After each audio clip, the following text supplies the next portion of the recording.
Bet. Live beat. Hold on. Make the chain useful. Said had to make the chain useful real quick. I might want to pull it down some. Yeah. We good. What's up, everybody? Normally, if I have followers, I'd be like, let the people come in real quick while I finish rolling my J. But ain't nobody coming. Oh, this the new Shang-Chi trailer. No, this ain't Chi. Shang-Chi. I don't know much about his story At all.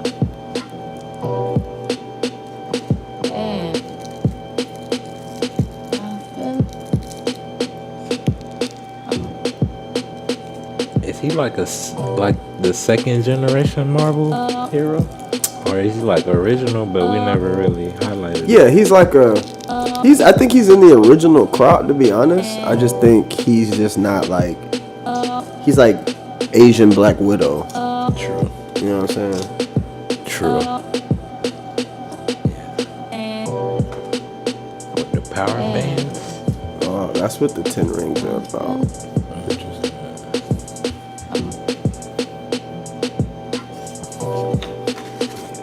Yeah, he seems like Asian Black Widow.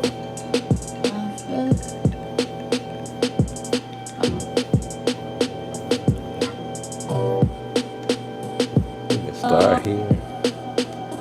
We're gonna start here. Every voice and sing till earth and heaven 'Cause I got a point to make. ring with the harmonies of liberty. Let our rejoicing rise high as the listening skies. Oh shit, was that Abomination? Oh yeah, that was it. It was only 30 seconds. Nasty business that was. I wonder, matter of fact, let's look that up. Where did the Lift Every Voice song originate from? Probably gonna be upset when we find out.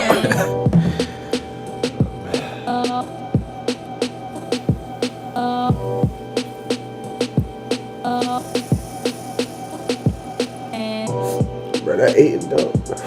Oh I was in man, here going crazy. the what? Oh, the 8 and alley oop. Yeah, that shit was wild.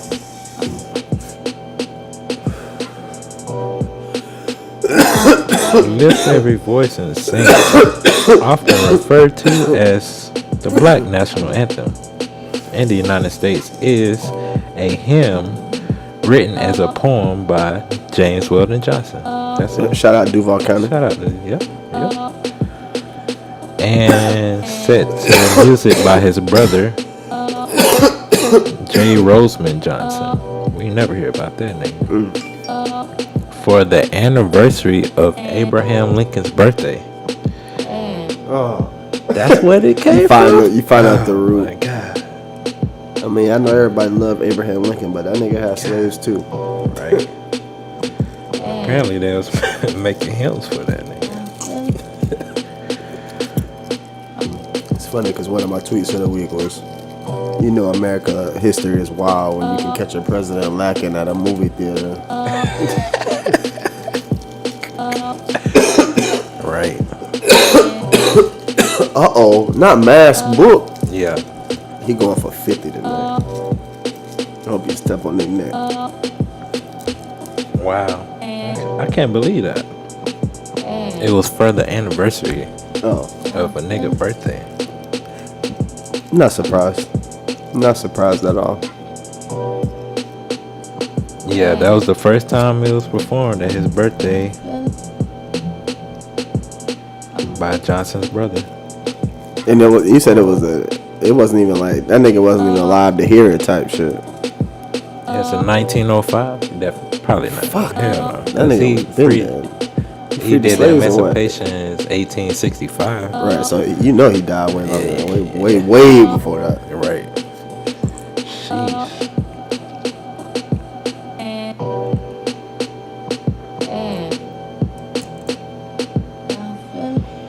I almost want to go through the lyrics and show how it's not really something to be proud to talk about, but I wouldn't I be ain't gonna do surprised, man.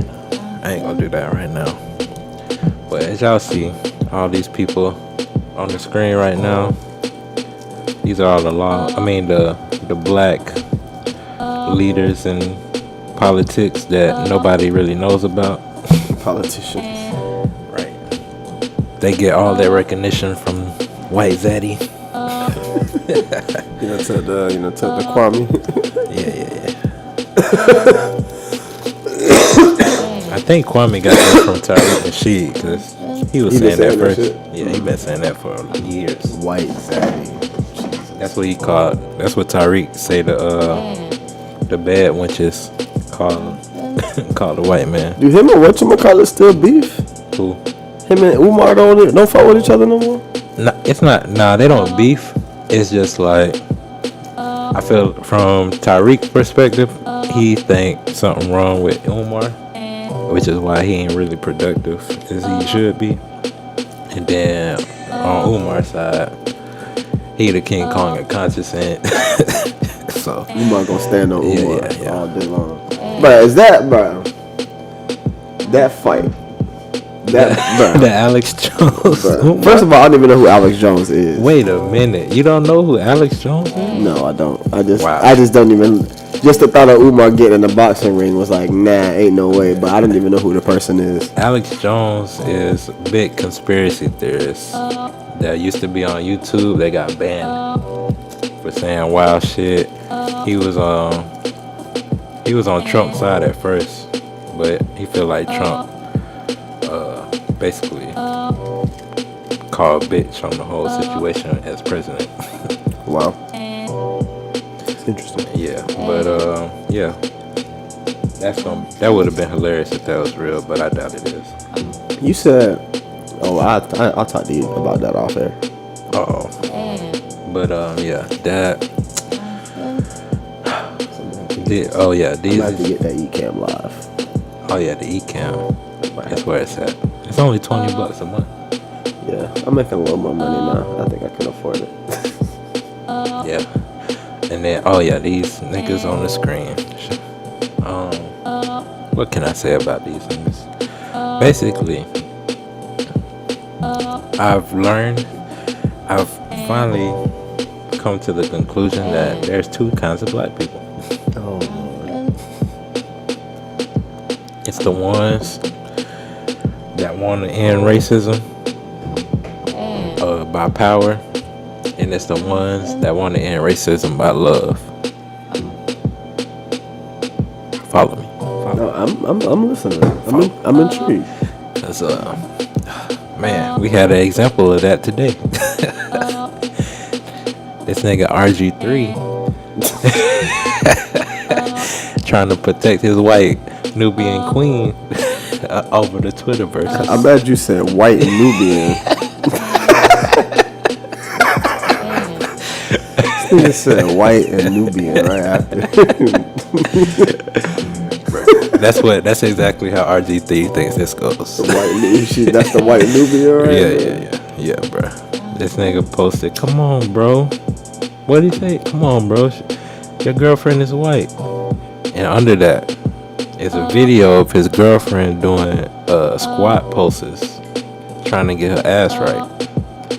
Now, We figured out, we found out it was a rollout for her new, she's supposed to be doing some type of workout wear or some shit like that. Now, for him to make that a comparable to any black woman, it's just nasty.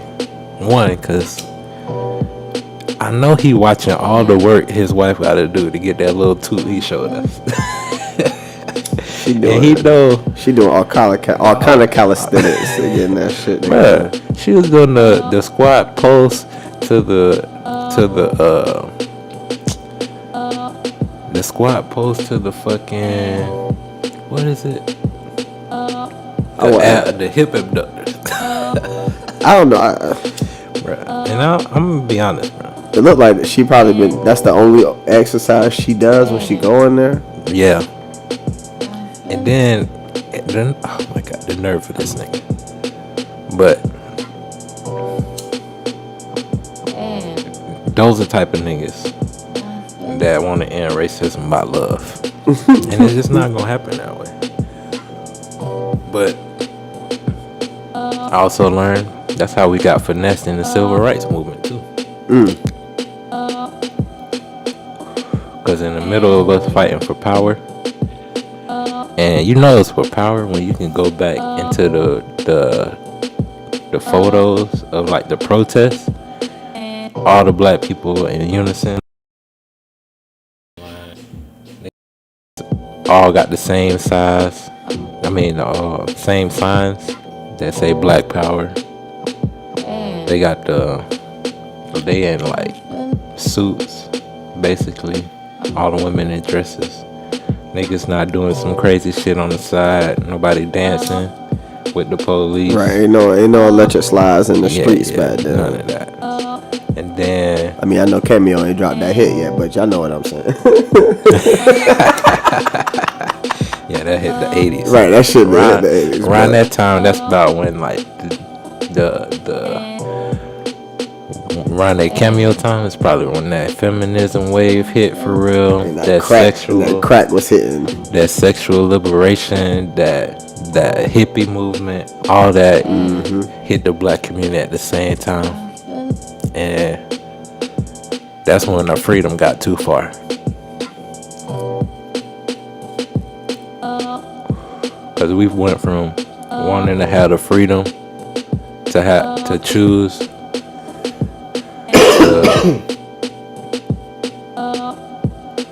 to wanting to have the freedom to do whatever the fuck we want with no consequences. I think it's emphasis on the no consequences. Which is, I understand how it got there, because shit, black people, we dealt with a lot of consequences that most of the time we ain't even called for. So I understand niggas want to be absolved from consequences. But honestly, I think niggas want to be absolved of consequences because we see white people be absolved of consequences. right. That's what it is. And it's like, well, shit. If they doing fucked up shit and being absolved of the consequences, why can't I do the same? Right. And Which it's like, I'm glad you brought that up. Go ahead. but it's like, you know what I'm saying? I wish we just didn't do fucked up shit. But, you know, if we fucking human, everybody does, you know what I'm saying? It's inevitable. Somebody gonna do some fucked up shit. But it's like, we just really just fighting for that. To be able to, it's either A, we all gonna go down at the same, you know what I'm saying, with the same shit, or we gonna get absolved of the same shit. You know what I'm saying?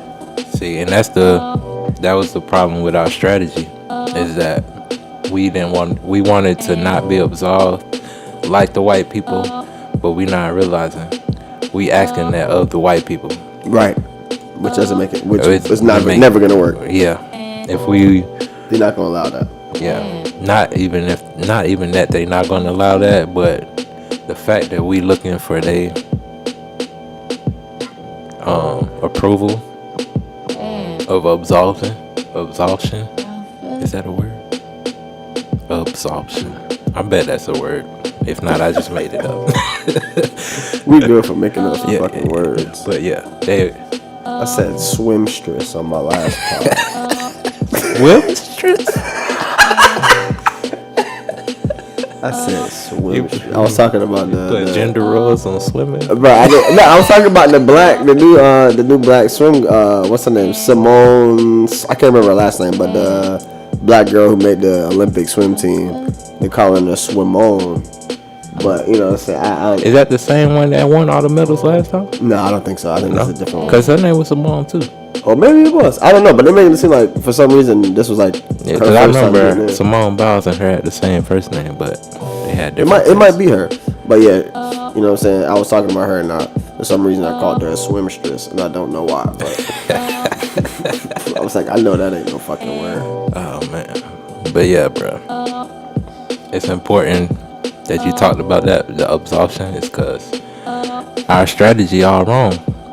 If we want to not be absolved for consequences like the white people do, we gotta be making our own rules for that to happen. Because rules are made to be broken, but they're made to keep control of certain people. Facts.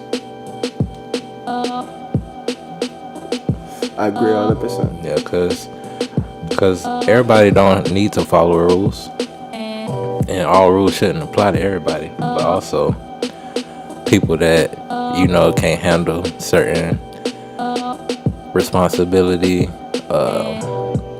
that can't handle certain emotions, they don't need to be at the same level as other people. That's just how it is.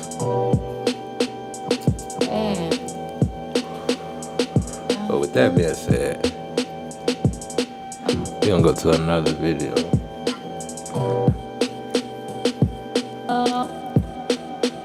I'm gonna tie all these together.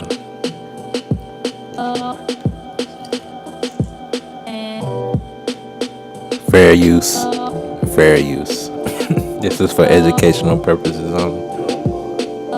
Thank you so much for the safe space, and I'm going to now trust 20-minute you on that. video. Okay. My question. Yeah, we might not make it through, but I'm gonna kind of review it a little bit too. And when I meet someone who is of African descent, African American, I will refer to them as African American. But if it's a friend I've known for a while, I will call him and I will refer to him as black. So, am I overly sensitive or am I appropriate?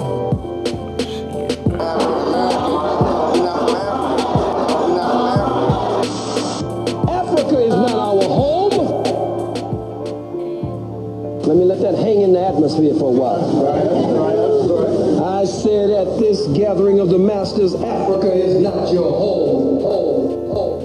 I'm an American. I'm not an African American. I'm an American. I remember they clowned her for that. Flack for saying you're not African American. You know that, right? What do you think, Morgan? Is this political correctness gone too far? Yeah. I mean, we have a tendency to do that anyway. I mean, you get politically correct. Stuff happens that you don't want to happen. I all of a sudden became an African. Correctness, African American. I'm not African. I'm not African. I'm not African. I'm not African.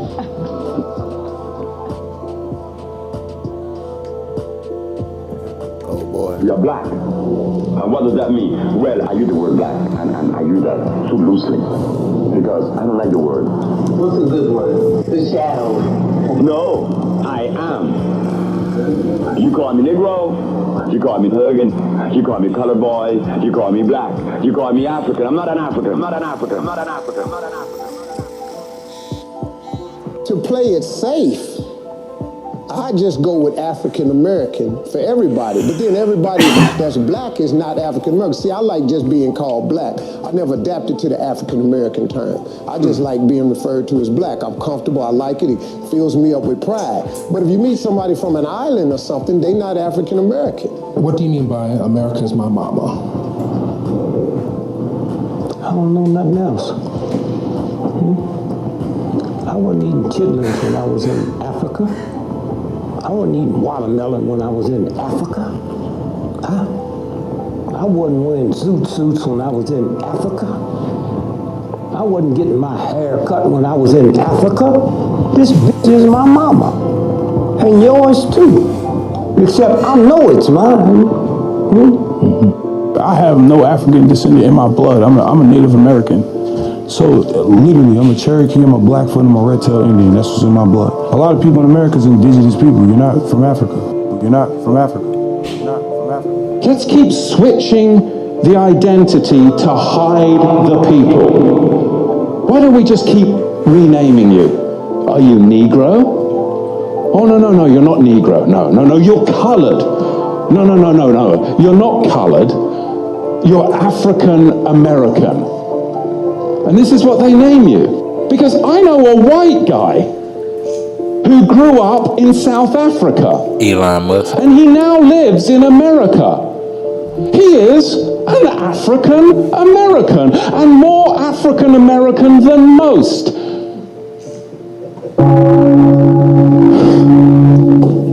Do you see how African American is a misnomer? It's a misnomer. Don't check that box. It's a title given to blacks by democratic slavers.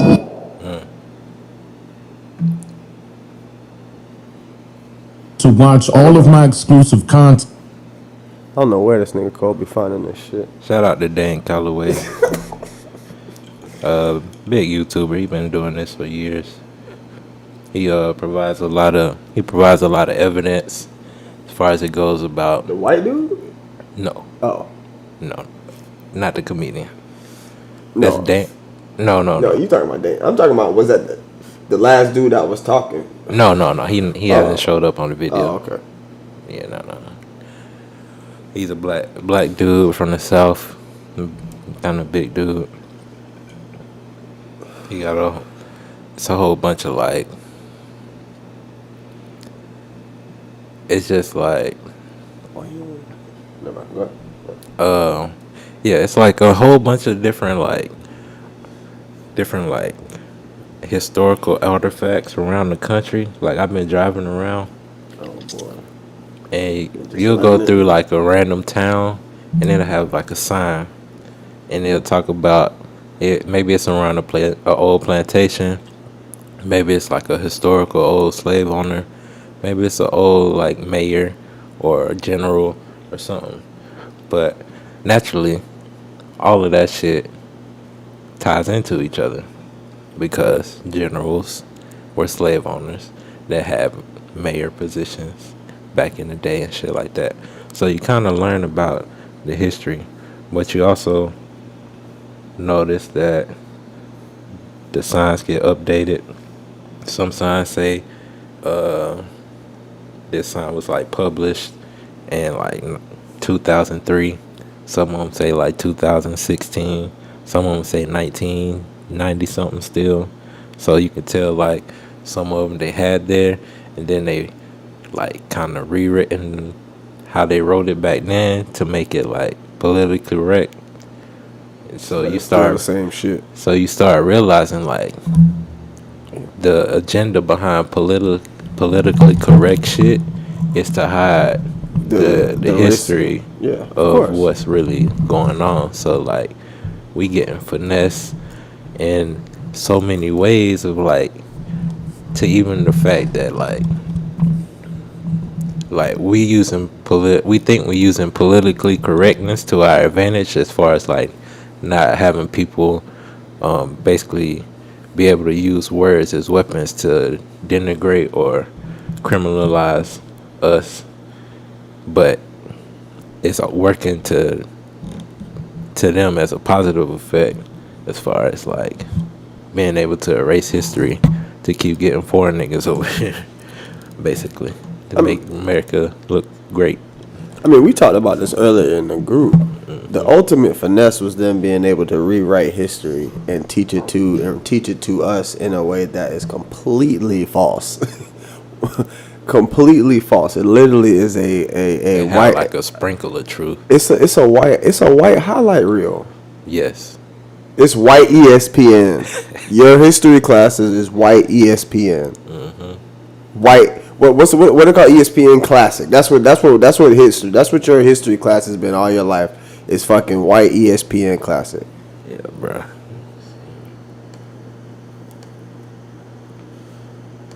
Yeah, bro. Chris Paul already got a foul. And it's more insidious. Is like in all your history classes, you learn about these white people supposedly winning wars against Indians, but they disassociating you with the Indians, saying you black, but they different people, and because they was back then, they extinct. Like they on the The music. oh yeah, the music. But yeah, they extinct. So like Indians don't really exist no more. Like sparingly on They're in like preservations. right, and they got them all like they make sure they know where all of them are at. You know what I'm saying? The very few that are left, they have them basically in motherfucking concentration camps, for what they call here are reservations. You know what I'm saying? They give And them. then you learn that's a finesse. Oh, big finesse. Because it was a point in time when they was influencing white people to be Indians to change their ambition for $5. Wait, what? You never heard the term $5 Indian? Mm-mm. They were giving Indians like $5 grants basically to change their orientation from white to Indian. From But now, white to Indian, or you mean from Indian to white? I mean, yeah, to Indian to white. I'm not shocked by that though. No. I said it right. From white to Indian. So they was giving white people $5 to change themselves to Indians. That makes no sense to me. You gotta think. And back then, there's a lot of poor white people that could be like overseers, I feel that. or like shit like that, or like paddy wagon niggas, or This is like true. just niggas that want a better come up. Basically, they need the $5. Shit, if my whole family do it, that's a start to something. Right. You know, hey, you're not wrong at all. I definitely feel that. But it's So where you got like the Indian people- / Native American. Wait, is that the end of the video? Nah, there's more. Cause I feel like he finna get into some shit with Yeah, we that, can because I feel like it's some like I feel like I low-key want to go watch this video later on, but it's some shit in there. I just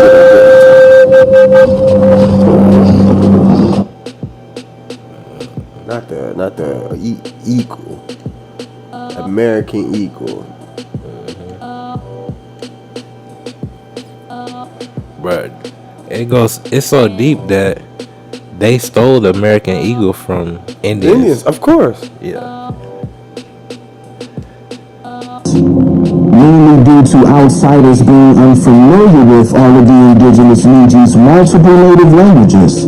So they would base their comedic name calling by the shade of the Niji skin tone and not the actual color of their complexion. During the mid-1500s and well into the 1600s, while the trade of tobacco, corn, rice, and the enslavement of some of the indigenous Niji were already in progress, Spaniard colonists of Portugal were colonizing lands in Southeast and Southwest Africa, while simultaneously colonizing nearly all of South America and southern geographical locations of North America. According to archived records and documents by Spain, during this time period, many of the Spanish colonists dubbed the indigenous Niji as Negroes and Negras, based solely on their genders and the shade of their skin tones, and not their domicile of origins. For example, the English settler John Roth was primarily responsible for documenting and delivering tobacco from the colony of Virginia to the Virginia Company of London by original orders from then King James I of England. Having the ability to speak Latin, English, and Spanish, he was able to create what he called, quote, a milder smoke by purchasing tobacco seeds from some of the Spanish colonists having settled in Florida, and from some of the indigenous aborigines of Florida, the West Indies, and parts of Venezuela and Bermuda. In John Ross' journal, currently located in full at the National Archives facilities in London, he documented the round-trip shipments of the tobacco, silver and gold, and the famously known quote, 20 and odd Negroes, which was changed by the Department of Historic Resources of Virginia 3 times from 20 and odd Negroes to of 20 and odd Negroes to now officially read today as 20 and odd Africans, commencing in 1992. What is very important to note is that the Spanish called the Africans Negroes and Negroes as well, due to the shades of their skin tone. Having been, these 20 and odd Negroes were captured by Captain John Jope and his crew aboard the British-built warship called the Treasurer, directly from the San Juan Bautista, which was the much larger Spanish-owned sailboat that deported from Angola in Southwest Africa, attempting to make its way to Veracruz.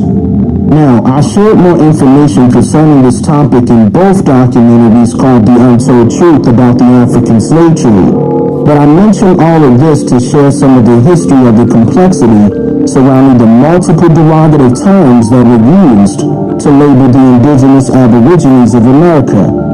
So now you can understand the confusion that was designed through the format of eugenics, to make it seem as if the Africans and the indigenous Niji, or rather the indigenous people of Turtle Island, which is now known as North America, are one and the same when they're not. And this is where the mistake stimulated from.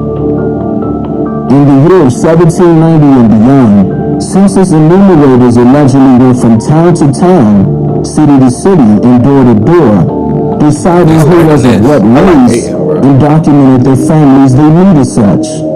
These unsupervised federal employees had a mammoth amount of influence on indigenous aborigines genealogy records still to this very day. In fact, what the census takers informally documented on a sheet of paper was literally based on their individual opinions, and then later deemed as official records that were leading to hundreds of years of the census takers' ideas of race being considered as a fit. Justin Coleman could be anything, anybody. So you're good. My mom did that on purpose. Yeah, you're good. You're pretty. You're pretty. Like you're walking to the interview, they were like, oh wait. But I will say Coleman is like assigned as a slave name.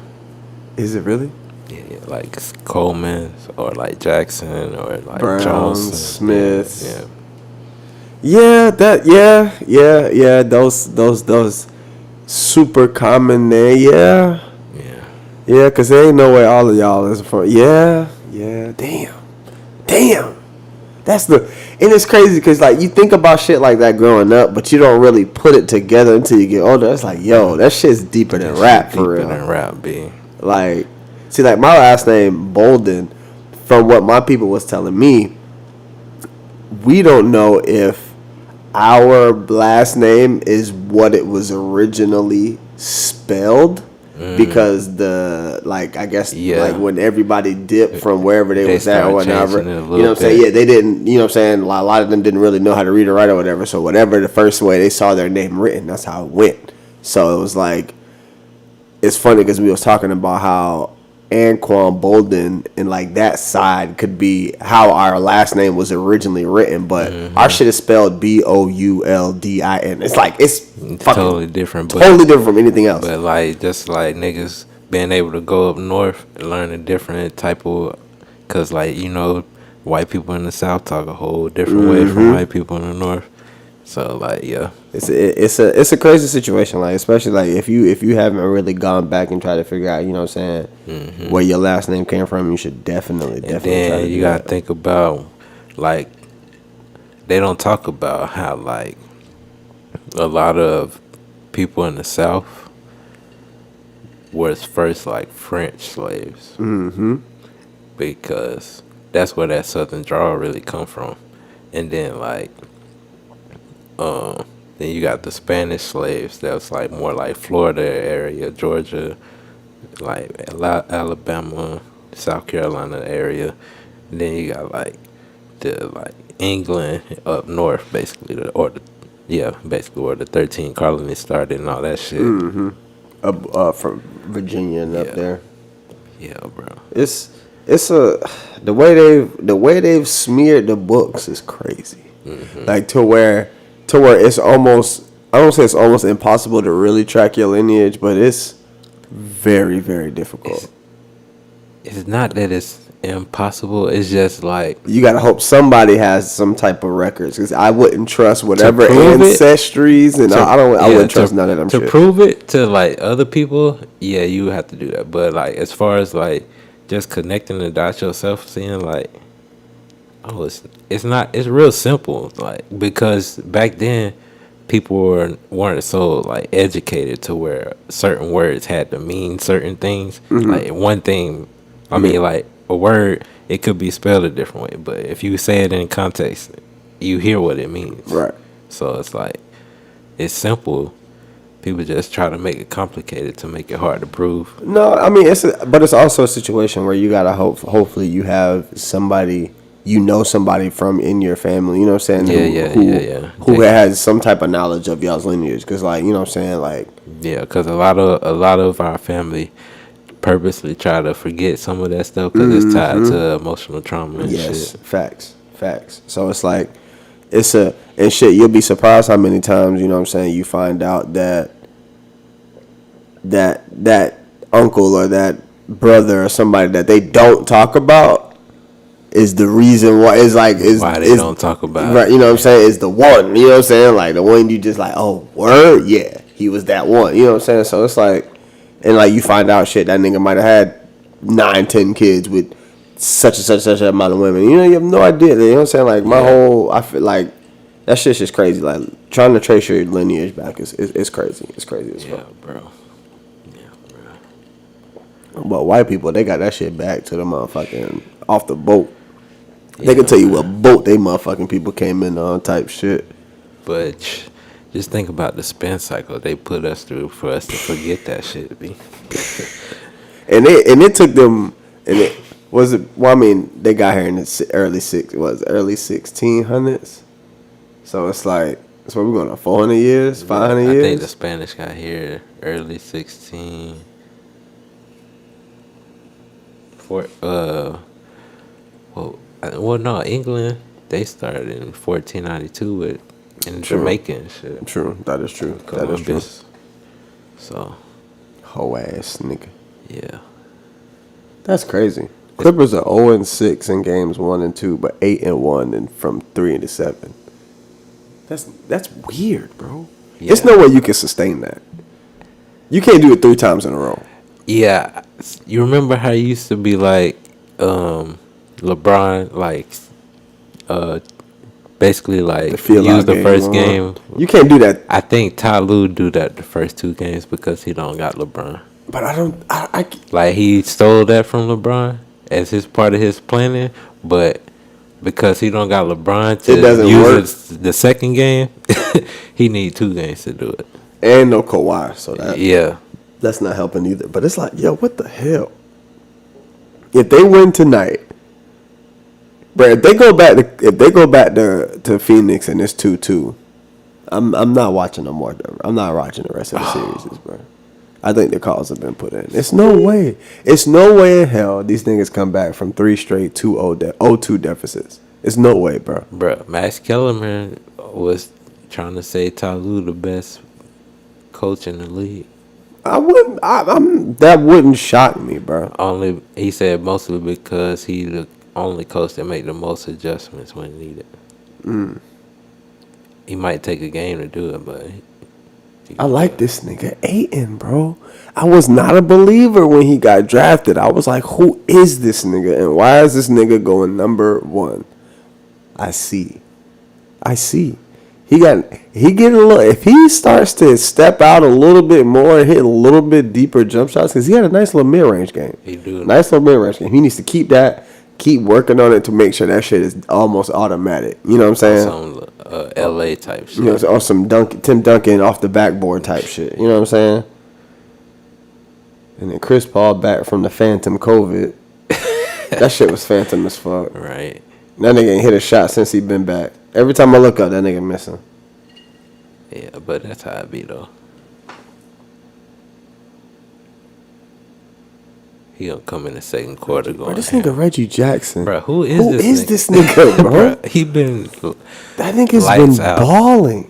I've been like, if they was a big 3, he would be the 3. And the crazy part about the Reggie Jackson shit is he's doing it like this is like this who I do, like this me. Like what? No, nigga, where's this been?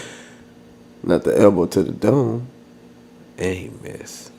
Pandemic P. Crowder on the ground, laid down, and nobody's. Pandemic P.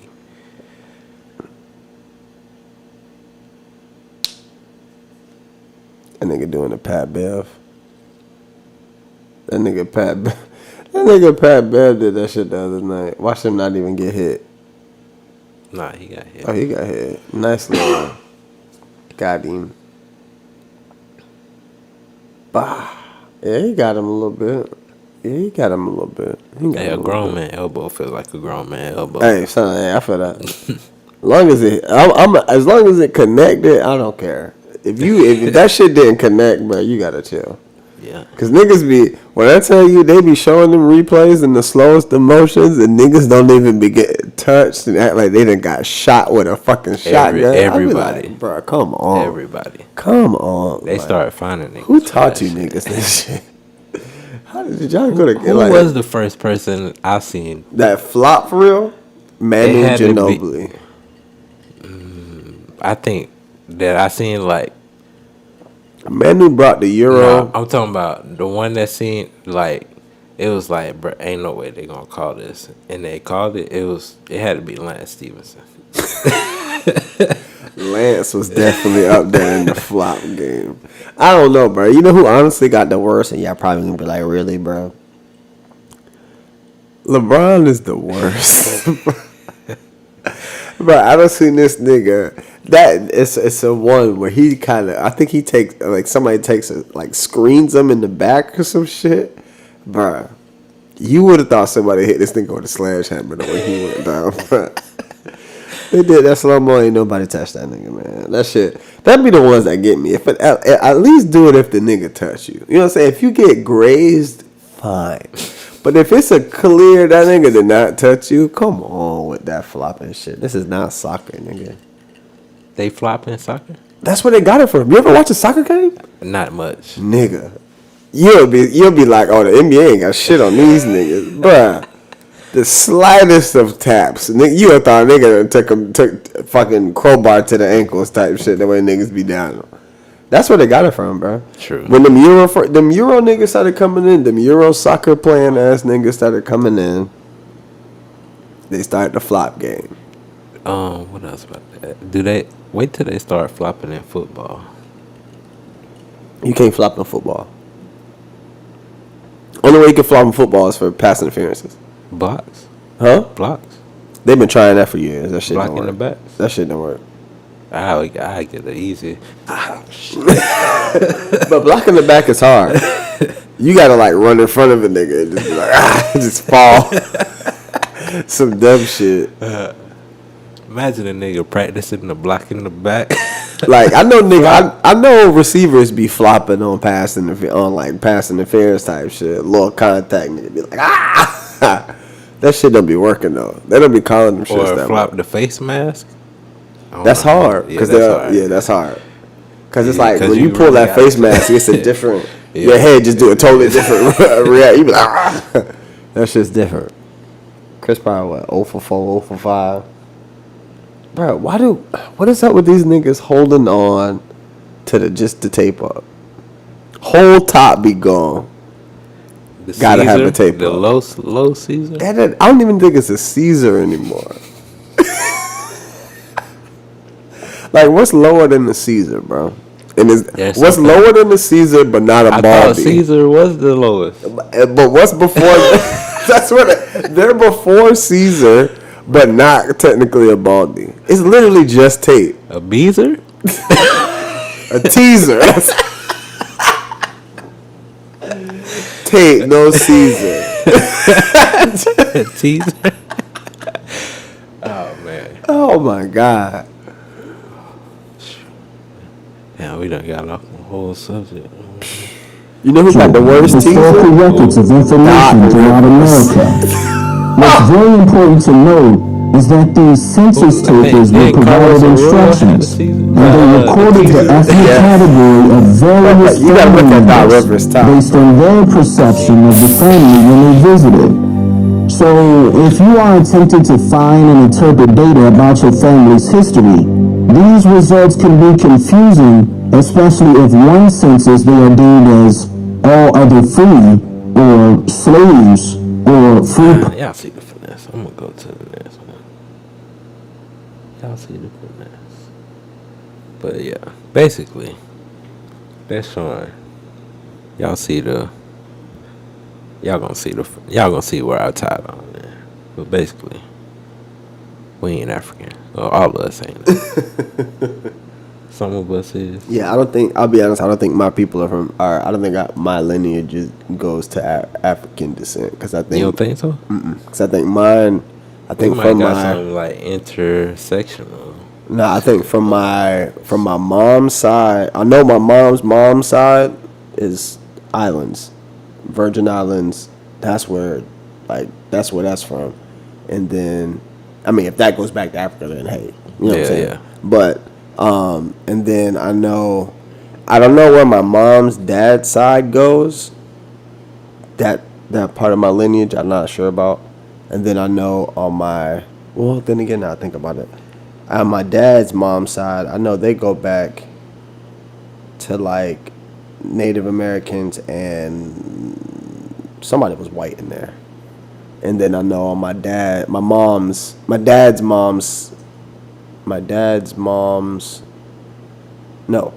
dad's side, slaves. I think that might be where, if I do have something from Africa, it might be from there. Because they're all from like South Carolina and shit. Sumter, South Carolina. Sure, yeah, that's South Carolina area, that's more African. Sumter, South Carolina. Yeah, so, yeah, definitely. That's more like you might have came from a boat. It wasn't no street lights up there when I went. Not one. Really? Not one. No, none. That's a lot of sundown towns over there. Oh man. But that's what. Yeah. So remember, we started with Lifted Every Voice and Sing, right? So, just when we thought we was all black, we saw the Juneteenth finesse last week. So they rainbowed up Juneteenth or what I missed? Oh, yeah.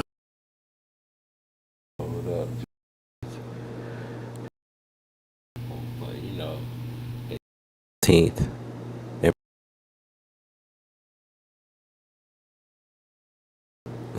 Coincidentally. Yeah, they stuck that in there right on time. Yeah. I mean, obviously Juneteenth was Juneteenth before Pride Month was Pride Month, but you know what I'm saying? Right. But then on top of that, it's just like for Juneteenth to be a holiday, it's kind of like a holla month. I mean, you say Juneteenth? Yeah. I'm tripping. I think you said yeah, but Juneteenth to even be a holiday, it's like a slap in the face because one, it's like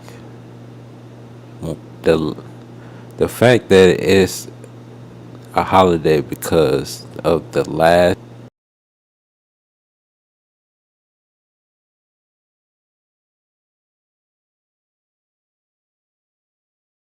they was just slaves when they didn't have to be for a whole 2 years.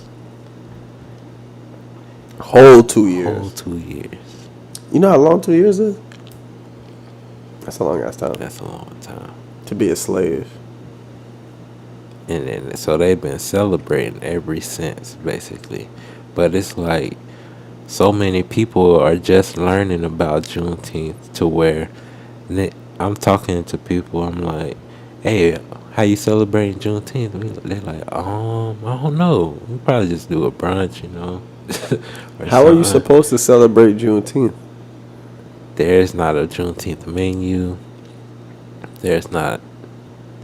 I'm pretty sure it's just a cookout in Texas or some shit. Because that's where it know. originated from in Texas. I don't know how to celebrate Juneteenth. I saw everybody, you know what I'm saying? Obviously, everybody trying to do something now. You know what I'm saying? We're trying to make it a real festive holiday for black people. But it's like, I feel like we trying to do what we do on other holidays on Juneteenth. Right. We need to figure out something Juneteenth specific. Right. We was talking about, Do we just I was go talking around to just- Simone and Maylee. They was talking about what we gonna have the Juneteenth menu as for the cookouts, because they got the 4th of July menu, they got a Christmas, Thanksgiving menu, Easter. Juneteenth menu. Yeah, then you got to think about how you gonna celebrate it. We're gonna have a parade, like Go freedom around lying. We should parades. just go around lying to white people all day. just straight lie. Everything. Yeah, all day. and just I just hope that we make sure that the people that are actually descendants of slaves dictate what happens on Juneteenth. You know I that don't ain't even gonna- care. you know that ain't gonna if happen. I don't care how it is. You know that ain't gonna happen. I don't. Yeah, because it's probably gonna be some That is not gonna happen. HBCU niggas from the islands or something. Some Greek niggas. Yeah. Shot. This what is this? Sorry people. This is what the lady got for making Juneteenth a holiday. That's Miss Opal. She got a pen. Mm-hmm. This is the pen That that President Biden Biden used to sign it into a holiday. Mm-hmm. And he gave her the pen. That was her. Yeah. Her reward. Man, I'd have threw that pen right back at his ass, nigga. Suck my. No. Nah, fuck that. Suck my dick. The fuck are you talking? You don't give me a fucking pen? But bruh, this is how Nigga, where's my pen chin? This What the is how, fuck? This is how insidious they are, bro. They put people like her that just want approval for something that's important to the culture, and they put them in office and listen to what they want. So then when shit don't happen or the way the masses think it should happen, they be like, well, that's what your people want. And they got us doing this. I'm rooting for everybody that's black. That's the finesse. Damn, them niggas 0 for 9. Them niggas didn't score a point in the first quarter. But they only down 6. Or, Damn. No, 8, I think. 7. I don't know what they're down, but that's not good for the Clippers. That's all I'm going to tell you. If Chris Paul and Devin Booker don't score in the first quarter and you're not up by at least 15 to 20, it is a problem. But I feel you, because the easiest thing to do right now is put a black person on the face of some shit, because we definitely have that I'm rooting for everything black motive going on right now. Oh, I seen that nasty shit. Yeah, this is Juneteenth brunch. Wasn't a black woman in sight. What's up, Kamala? And she didn't even look black in there at all. She blended right in with the white bitches. Oh yeah, they gonna cancel this. Get us off. Look at that. Pasty. Looking real pasty. Looking real POC. Look in the back.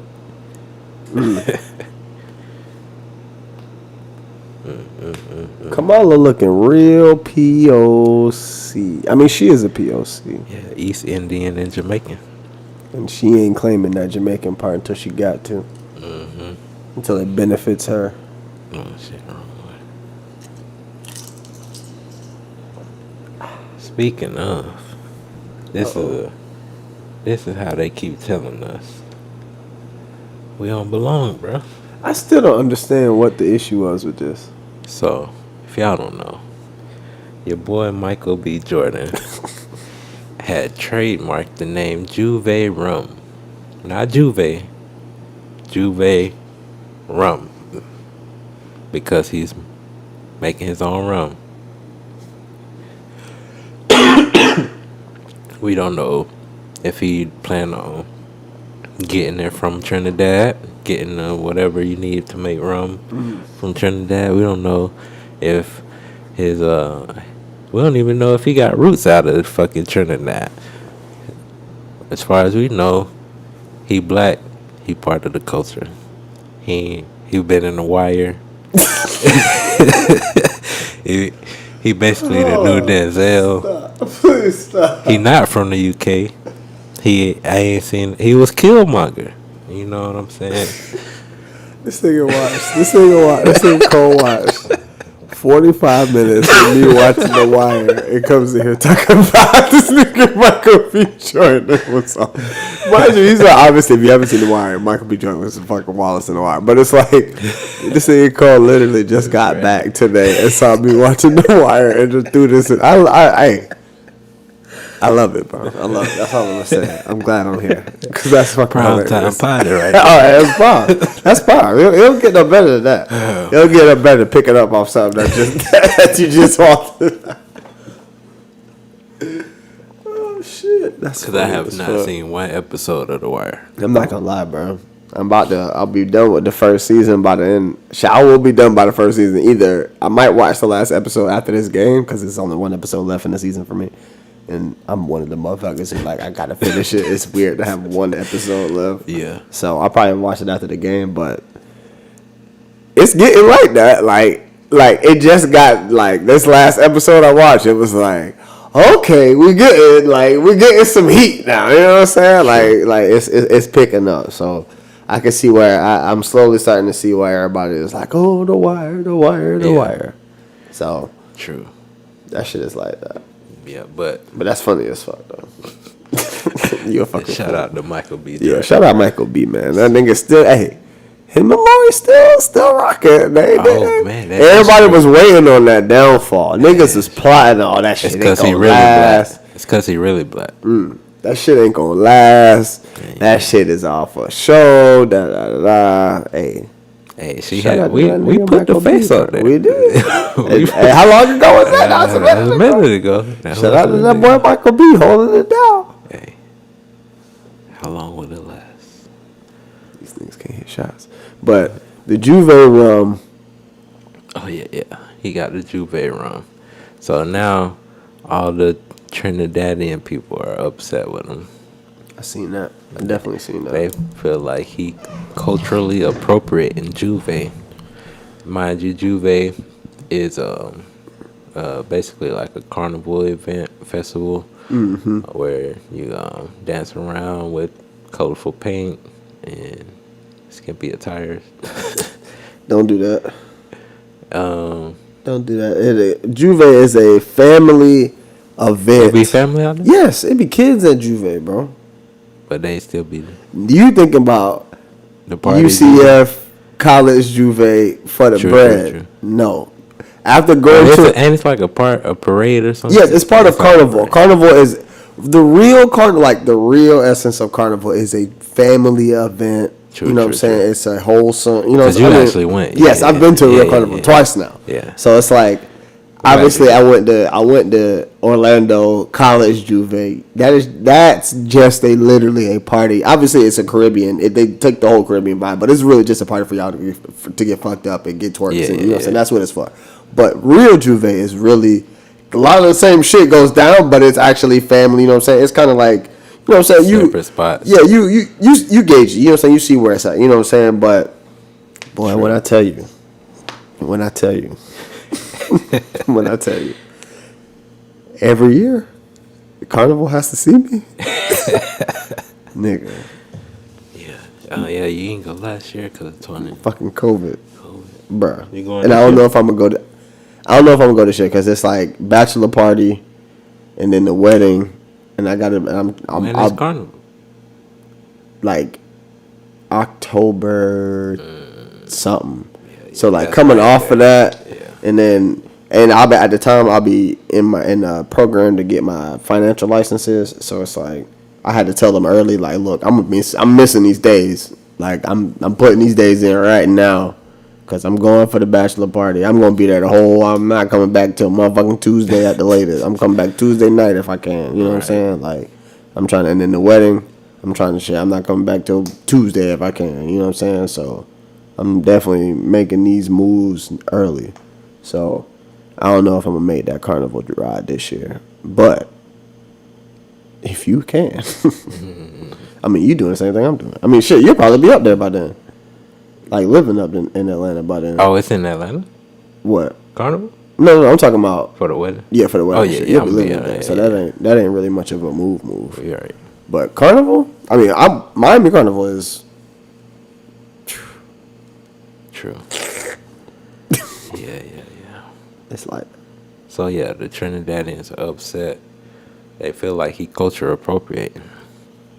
Now, why would you feel like a black person is culture appropriating black shit if we was all black? Because Caribbeans feel like they're not. they tiptoe the black line when it's convenient for them as well. Like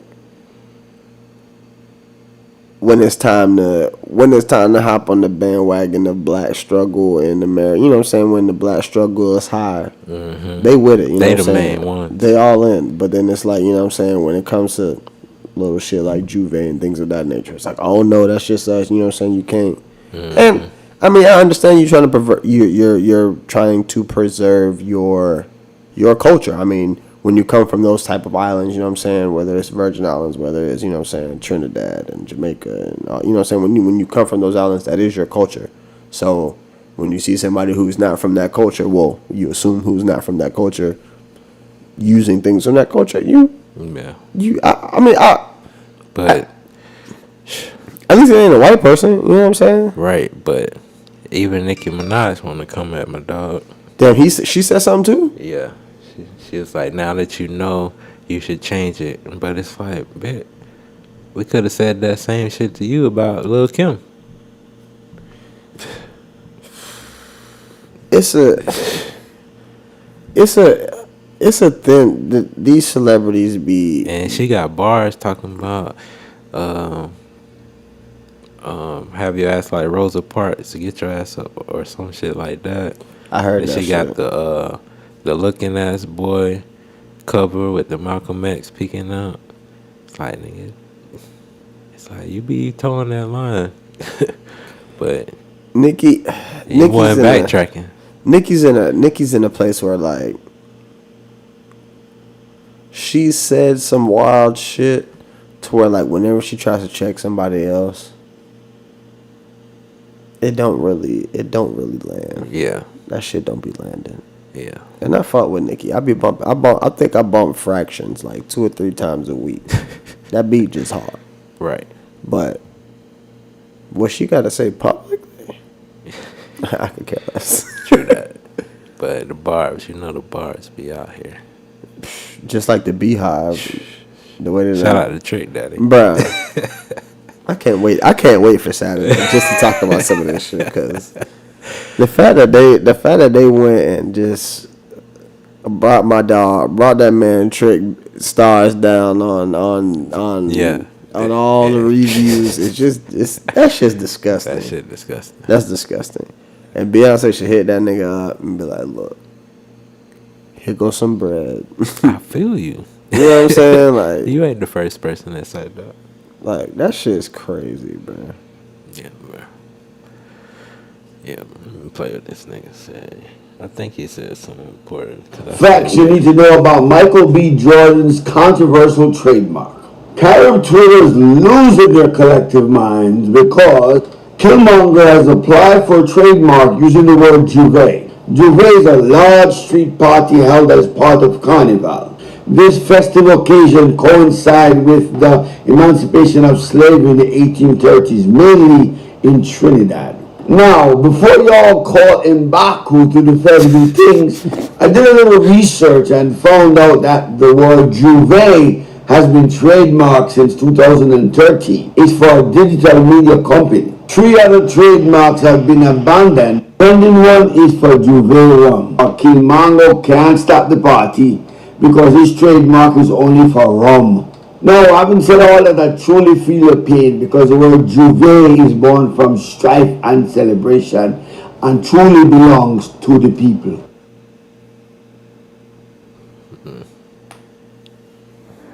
So yeah, I'm mad for no reason. basically. I mean, at the end of the day, just cop the Juve room for Juve. Right. You up? You know what I'm saying? Right. That's easy. That's easy work right there. Easy work. This lady said something too. What she said? Every year in, year out, because of these deposits from the African countries, France is taking out of Africa over $500 billion. Now figure it out. For every 14 billion, the returns on the investment are over 300 billion, and they're taking over 500 billion. So in actuality, France is taking out of Africa trillions of dollars year in and year out from us poor people, Africans. Back to the pact. So should you want to access some of your money that you have deposited with France, you have to submit your country's financial returns. And if approved, you get to get it as a loan. You can only access up to 20% of your money year in, year out as a loan at commercial interest rates. Your own money. Every year in, year. Basically, they were saying, why y'all mad at Michael B. Jordan and y'all getting robbed by France? That's just come on.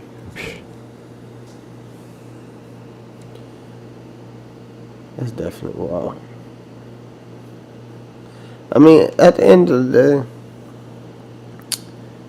it's always easier to be mad at something that you know over some shit that you don't. Motherfuckers don't know a goddamn thing about us getting money out of France and all that. They don't know nothing about that shit. Right. But they see Michael B. Jordan up there with that Juve shit, and it's like, yo, nigga, what are you doing? He's on like, Michael B. Jordan's on that. He's slowly becoming on that Joe Budden, on that Bow Wow, you know what I'm saying, that status where like anything that nigga does is either going to be deemed corny or corny. Like, it's nothing, like, hey, that nigga bagged Lloyd Harvey and niggas was like, this nigga is still corny. Like, yeah.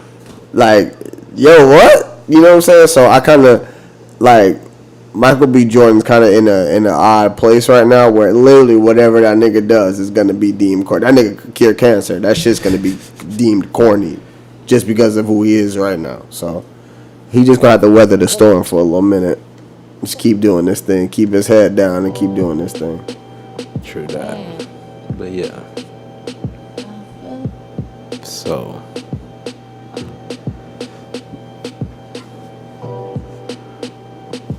Y'all watching this, y'all see the title, Just When You Thought Everybody Was Black. What's the title?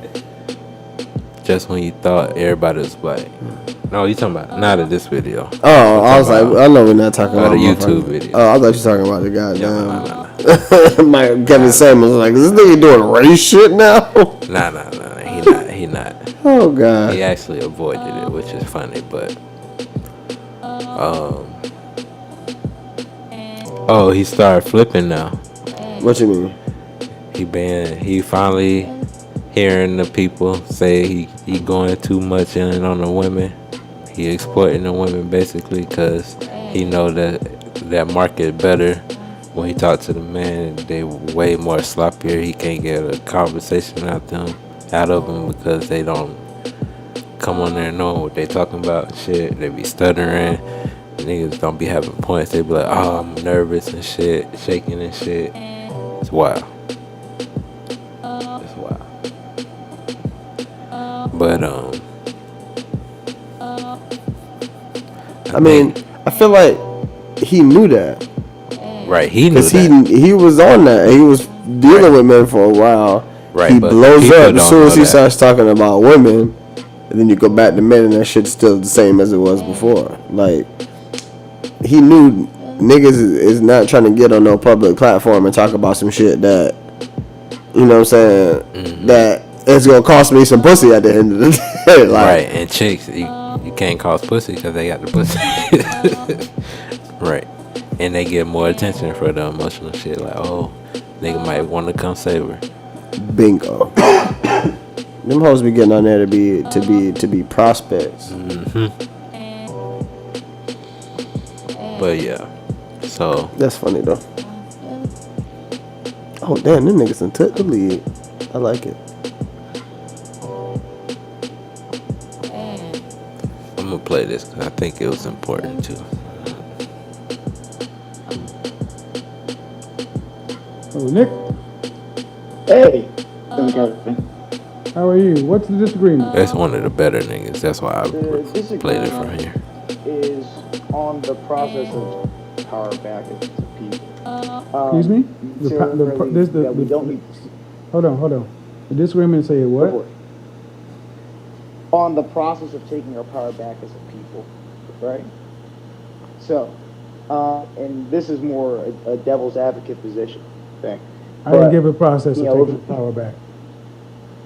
See, he avoided it. Well, then how do we? Who avoided it? Then that's Kevin really Samuels. what it is. How do we do? I've heard you talk at you were length saying, he's back on some. you know, I mean, he controlling talking about black race women shit image. now. You remember you said that just a minute ago. He was talking. He basically brought up the idea of taking our power back as a people, right? Which is basically what is the real race, not like the Facts. prejudice and shit. Facts. Right? And he basically was like, I ain't say that nothing about that. I don't talk about that in public, basically. But pussy. Yeah, but I didn't give a process of taking our power back. That's true. Yeah, so that's not what I'm talking about. I've talked about controlling your image. Right. The other people can talk about the process of taking it all back. I gotta pause this shit. I don't do 'cause everything. How old are you? I want people to notice how there's a difference of a type of man that is for the culture. There's a type of man that wants the power so we start being controlled. And then there's a type of man that wants to control our image so we can function under the control that we in. And this nigga is the latter. Who, Kevin Samuels? Yeah. That's the difference between him and Jason Black. Say it again? There's one type of nigga who wants the power so we can stop being controlled by the people that's in control of us right now. Then there's another type of nigga that wants to control how we're viewed so we can be acceptable under the control that we're in. Yes, okay. Already. Okay. At first, it kind of escaped me. I was like, wait, this nigga Cole be dropping shit and I'll be ready for it. But double back, I definitely feel you. Yes, Kevin Samuels is definitely the latter. Absolutely.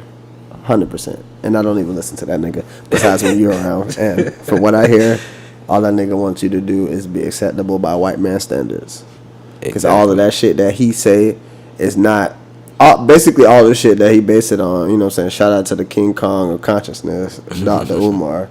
Is all Eurocentric bullshit. It really, really is. And he tried to be like, well, y'all follow it, so yeah. What you talking about?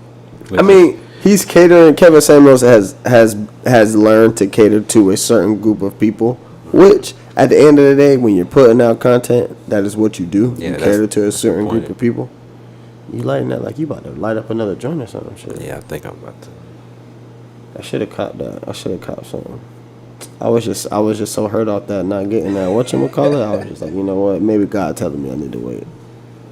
But no, it's just like I said, shout out to Umar. It's like that whole Kevin Samuels run, you know what I'm saying? It's a lot of the things that he preach on, a lot of things that you women believe and that, you know what I'm saying, that you base your lives on.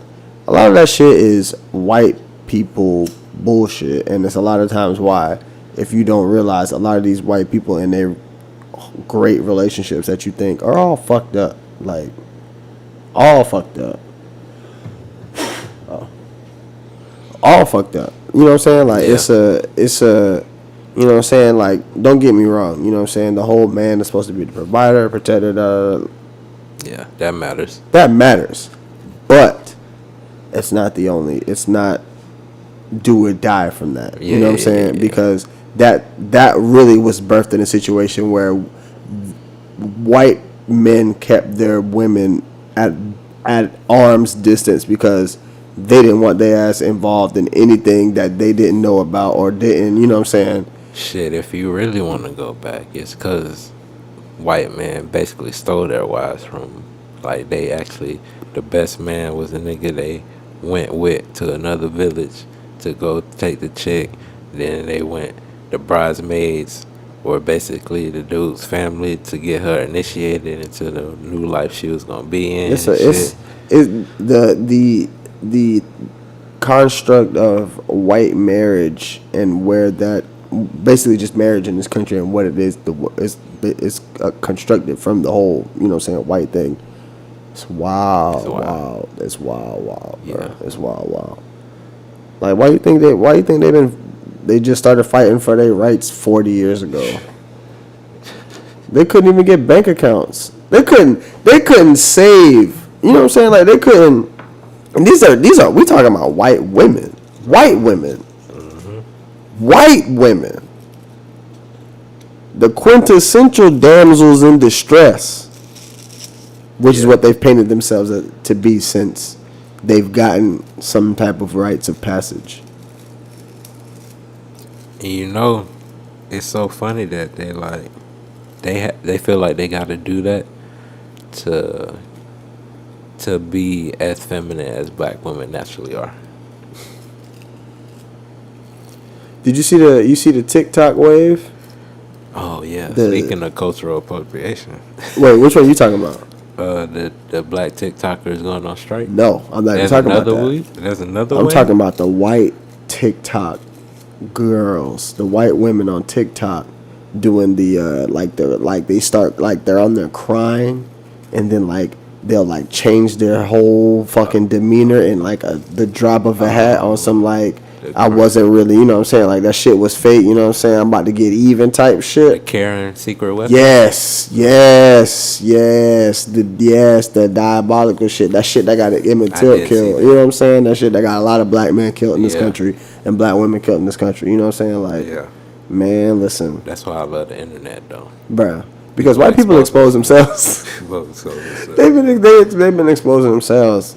And to be honest with you, without the internet, I don't think you get the expose of white people the way we do. Bro, low key, the internet when it first started was basically like black marketing white racist people. Yes. In forums. The first deal to ever go across internet was drugs, and it was a marijuana deal. As a matter of fact, I didn't know that. Yeah, the first deal to ever go across the internet is a marijuana deal. Yeah, I learned that in one of my college classes. Damn. Which may not have been true, but you know, school. We'll look it up later. School. Yeah, bro. I will say, if it wasn't for Cole and Carl and CP, if it wasn't for y'all two, especially you, because of as much as we used to argue, and we still argue, but as much as we used to argue about shit, deep woke shit, it made me start to like get into it and look at things differently. And like, it blew my fucking mind. It blows everybody's, bro. It blew my mind to where when I went and started talking around my parents, they thought I was crazy. They were like, wait, what? You don't believe what? I'm like, oh, y'all have a lot to learn. You know what I'm saying? Like, I love y'all, but y'all have a lot to learn. And it's crazy because it's like, we at that point that because of the internet, we know a lot more information. Like, we take in so much more information that they ever could have at our age. Not only that, but like, niggas didn't like to read, so the information that we learning, that we just reading because it's on our phone, they would have had to go and search high and low for. Bro. Yeah, bro, we could just search for that shit. Search right on high, phone. like they used to have to teach niggas how to search for shit in encyclopedias. In the library, nigga had a Dewey Decimal System. Nigga, do you think I would have ever? I don't even remember how to do that. Nigga, you could. It's certain. It's funny. You said the Dewey. The fact that you even said the Dewey Decimal System, nigga, you could have put a gun to my head and asked me what that was, and I would have been, nigga, pull that shit, because I don't fucking know. Like I can't remember last time I went into the library and bought a book. You know what I'm saying? Like, you can't even buy books in the library. That's the crazy part. You got a book. You got a motherfucker. You can't even buy them shit. Niggas used to rent for the free. Just go in there, rent a book. Them shit wasn't free. You was paying a month. You paying monthly. No, I had a library card for free. The library card was free. It was? I think so. My shit was free. I guess you're right. You might be right. If you ain't return that shit, that's when the shit. Money. Only time I got a library card was for them summer reading bullshit. Remember the Scholastic shit that what was it? The book fair. Book fair. Nigga, I never used to go in there and get books at all. I mean, the color books. No, I used to go in. If it wasn't, I used to go in there and get, like, whether it was the Dragon Ball Z coloring / trace book. Yeah. Or I had bought this I'll never forget, bro. I had bought this like airplane thing, right? I remember where it was airplane book. Where it was like a bunch of like cardboard airplane. 300 ways to fucking make an airplane. Yes, all bro. them shits was fire. I remember that shit. Yes, bro. I had that shit, bro. When I tell you, that shit lasted like. I remember that. I don't even know, man, because it was one of those. I wanted that shit so bad, and I remember going in that bitch for years, and my people was not fucking with me. When they finally let me get that shit, I was like, yo, I feel like I needed this earlier, because it's not what I thought it was. But it was still dope. You know what I'm saying? It was still dope. Yeah, bro. Yeah, I definitely had it. And all them shits was fire. I was flying airplanes everywhere. I think I remember how to make a couple of them. Cause, I mean, a lot of them times you was just, you know what I'm saying, just putting, I mean, they had, you know what I'm saying, the little slits in it, or you just putting them bitches together. It was like cardboard and Lego airplanes. I had the how you fold them to different ways. Oh, you talking about like in paper? Like in paper. Oh, no. Yeah. Oh, no, see, I had that too. I see that was the original. Yeah. I had the next one where they had like where you had the yes. There was all different, you know what I'm saying, the different colors and shit. You know what I'm saying? They had the paint jobs already on them and whatnot. I think that was kind of expensive. Hey, bro, nigga. No wonder your parents ain't for nigga. When I brought that shit home, and they was like, nigga, you can't eat, nigga, this ain't no words in here. You went to a book fair. Where's the word? I don't think I got anything for the book fair after that. They don't keep it in the beat. I don't think I got anything for the book fair. Have cardboard everywhere. Fuck. That shit was everywhere. I had them shits everywhere, bro. Every fucking where. Damn, you just brought back some memories. Yeah, bro. Man, I remember I used to trace Dragon Ball Z shit all day because I couldn't draw. Obviously, I would try to draw the shit, but like, tracing used to be fun. Like, it really did. Tracing used to be really fun. Yeah, bro. For niggas who couldn't draw.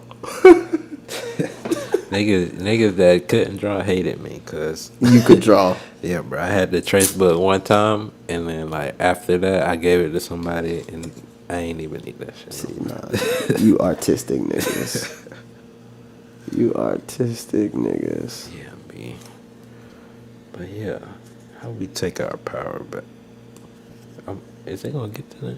You said how we take our power back? Because we're not black right now. We're not as black as we thought we was. Yeah. We can't even use Juve.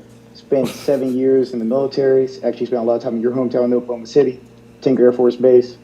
But he about to create an argument last that's year. very poignant. And what? So keep watching. A business administration. Partly my clearance into doing some consulting. And what are you doing now? Consulting work in DC. Okay. And what are your plans? Where do you see yourself in the next 10 years? You also notice he does the same thing with I'm at the that man point that he does with the trying woman. to figure that out. Which is I've got a good career going. helps his case a little got bit. set up as well, but Yeah, but at 28 years old, he's trying to figure it out. yeah, And your competitors are doing what?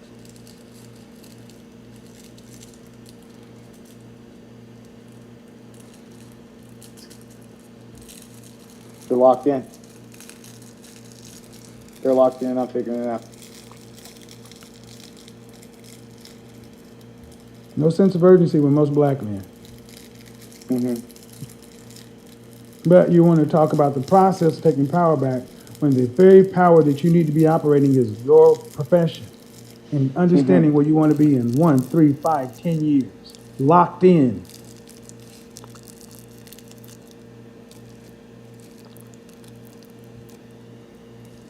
Married? No, sir. Any No, children? not married. Kids. None? No, not that I know of. Do you want to have any? I do. Still trying to figure out the process that goes along with that. I was introduced to your content probably How many hours a week are you working? 50. Need to make it more. Salary? Salary. You have a part-time job? I'm trying to build up I'm doing some entertainment stuff on the side as well. You know me. Some stand-up stuff. Some stand-up stuff? Yeah, that's my passion. If I can make money doing that. Passions are great. Passions are great, but you get to do those after you're successful. I had to stop right there because I often come across a lot of people that they ask me. That's why papers go so fast. Oh, because I double rap. Yeah. Because I be having holes and I don't feel like taking the stems and shit. Man. I'm like, oh, I ain't got time. Man. This guy. But yeah, so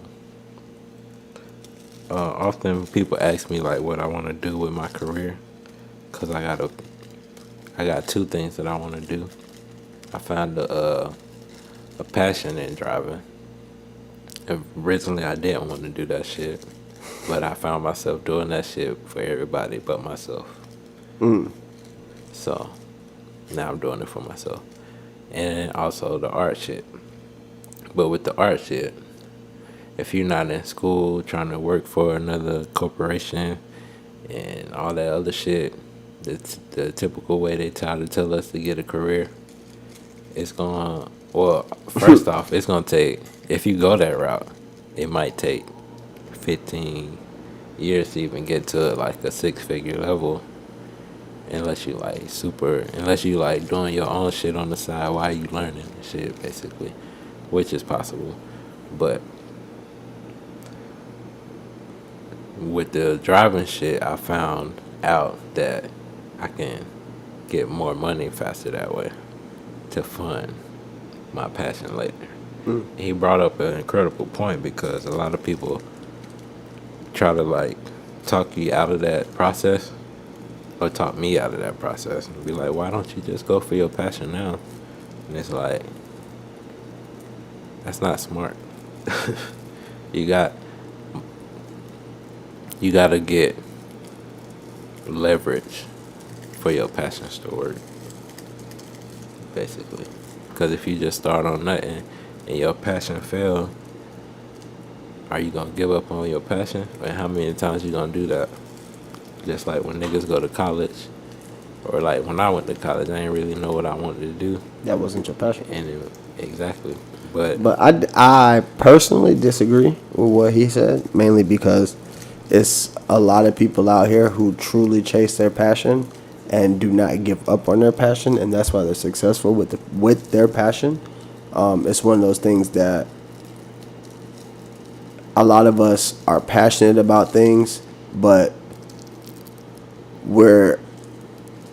what we're passionate about may not seem lucrative to chase in the sole, you know what I'm saying, as that being the sole provider of your dollars. But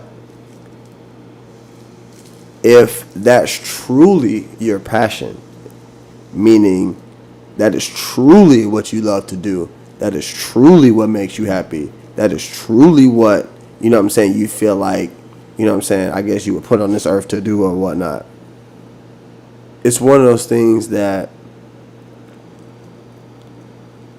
your success will be solely predicated on you, because it'll be what work you decide to put in on that passion. Because we